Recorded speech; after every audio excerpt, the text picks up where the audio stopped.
Kim's here, and we're going to try.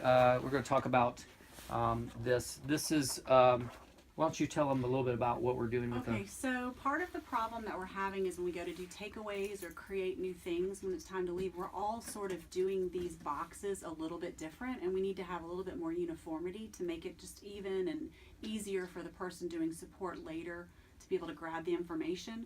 So as usual, at the top, you're putting the character's name or the actor if you can't find the character's name. They're writing traits, or it's okay to have some phrases, but I want people to be using adjectives, not just, actions. Adjectives describe the character.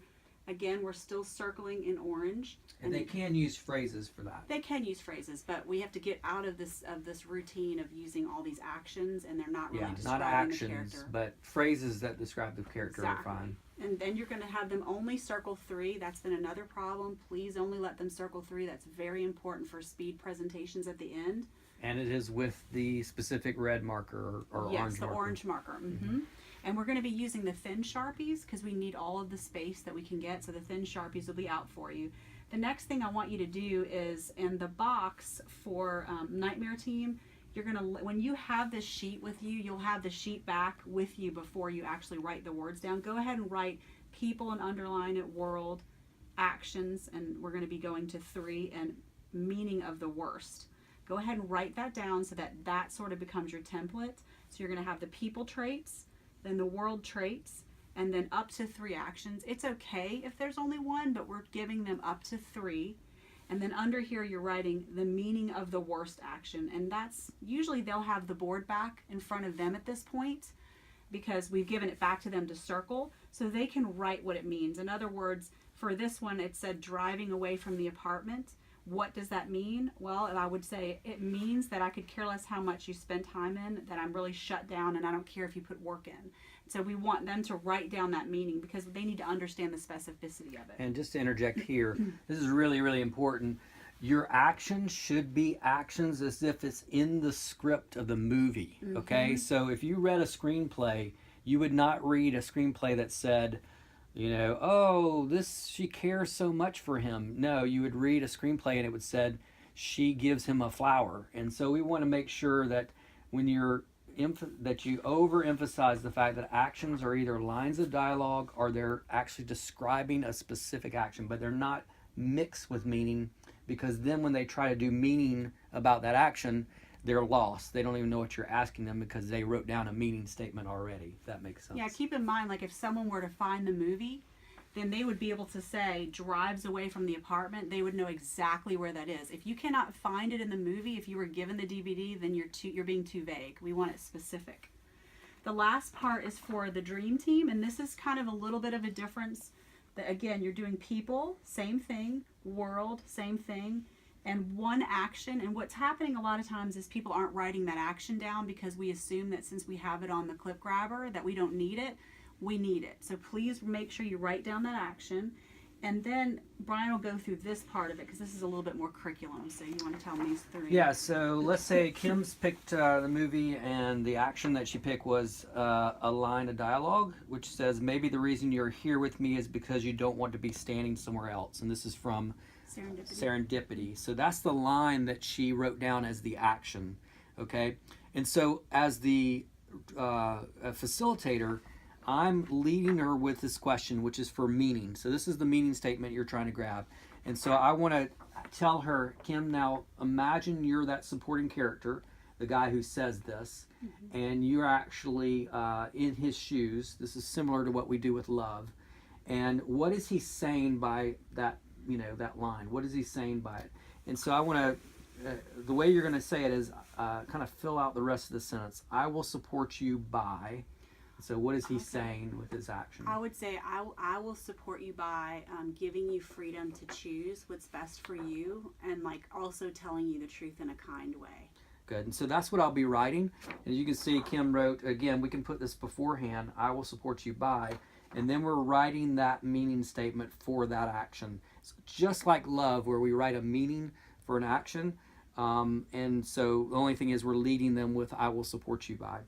This is the most important thing that they're going to take away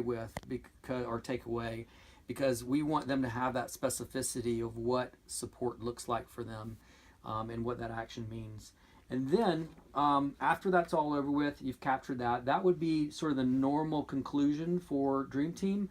But we're adding one little additional moment where after everybody's gone and we've done that, that we ask them to write two things down, and they're just going to do this by themselves. We're going to give them their boards. They'll take a Sharpie and they'll write down what this has looked like this specific meaning statement, what this has looked like at work. So when this has happened before at work, and what they would like it to look like, or what it could look like at work. And they're going to answer both questions, or write both down as to what that would look like.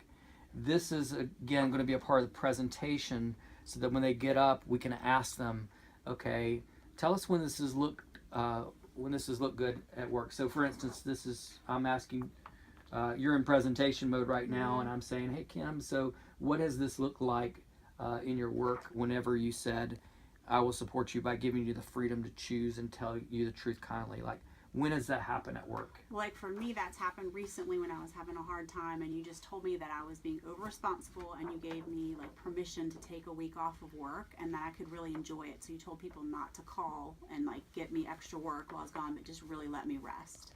Cool. That gave me a lot of freedom to rest and get recovered for work. And we believe that in presentation, this is going to be gold, because people are blessing each other right and left as to where they've seen this at work. And then I will ask her, as me facilitating a presentation, I'll say, so what could this look like, moving forward? What would this look like in the future? And I said with that, it could look like Nancy or Amber or somebody checking in with me and asking me how I'm doing, if I need support, if I have the flexibility that I need, if I need to take off, just helping me to kind of figure those pieces out instead of me having to figure it out myself. I think this is going to be really hard for them to write down, so you as facilitators need to know that it's going to be hard, because this is them asking for help.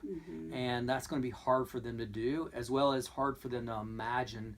So you're going to have to help them in this facilitation, because they're going to be like, well, what am I supposed to do here? And I think the way you're going to help them as a facilitator, just go imagine a situation where you can see this coming out, like a support situation where you could see this coming out. Or imagine a day where everything goes wrong.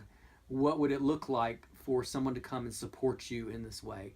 So it's just sort of a what if or imagine if kind of scenario, and ways in which people can kind of brainstorm as to how they can be supported.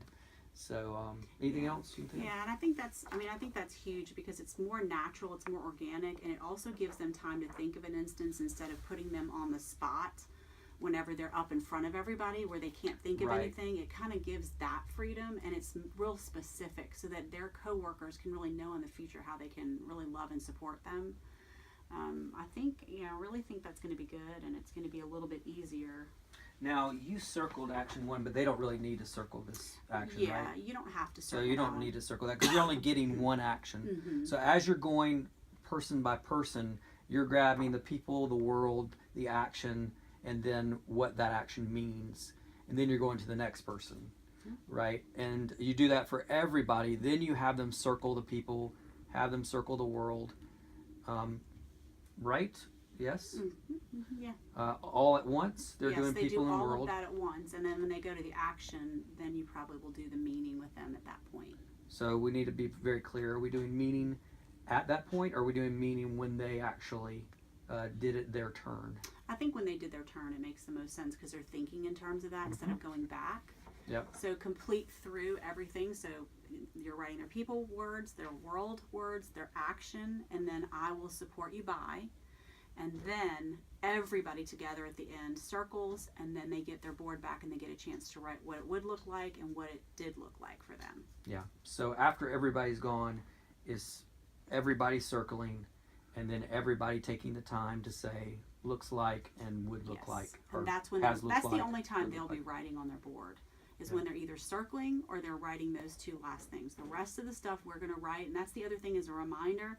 we've got to write clear, Oh yeah. and we have to write big enough for them to read. That's been a complaint that we're getting back as well. So please make sure that just because you could read it, you need to make sure that your participants can read it and understand it. Because if they go home and can't read it, then what good is the information? As well as during presentation, they have to be able to read what they've circled. Yep. So, okay. So that's tomorrow. It's a pretty long video. I didn't realize it's going to be this long, but That's hopefully this will be helpful. Thanks.